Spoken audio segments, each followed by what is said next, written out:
برکت صرف پیسوں کی کثرت میں نہیں ہوتی.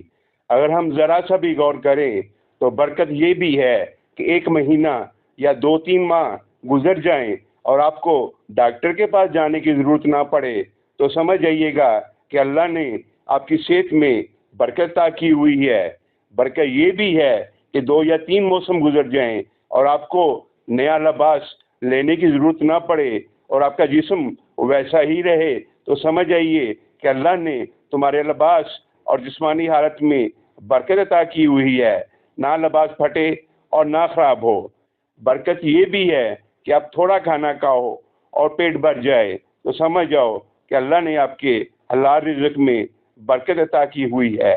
برکت یہ بھی ہے کہ آپ کم سو کر بھی تر و تازہ اٹھو، کیونکہ کم سونا بھی ایک عبادت ہے. برکت یہ بھی ہے کہ آپ کوئی نئی بات سیکھو اور فوراً سمجھ جاؤ بغیر کسی کی مدد کے تو سمجھیے کہ اللہ نے امان کی طاقت کے ساتھ ساتھ آپ کا ذہن بھی وسیع کر دیا ہے.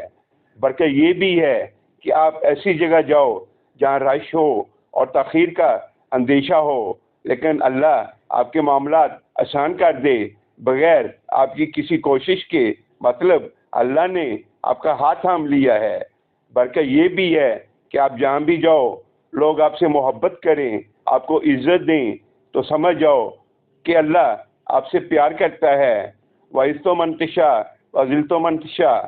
بے شک اللہ جسے چاہے عزت دے اور جسے چاہے ذلت دے.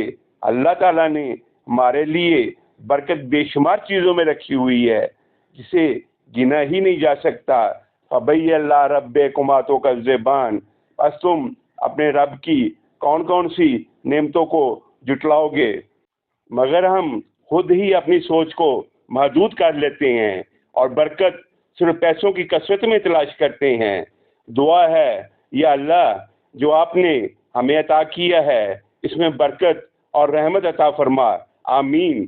یا اللہ غریب رکھ یا امیر رکھ، بس اپنے قریب رکھ. میں تیرے علاوہ کسی کا محتاج نہ بنوں، بس ایسا میرا نصیب رکھ. آمین. اسی کے ساتھ آپ سے اجازت چاہتا ہوں. اپنا خیال رکھیے گا اور اس ناچیز کو دعاؤں میں یاد رکھیے گا. اللہ نگہبان.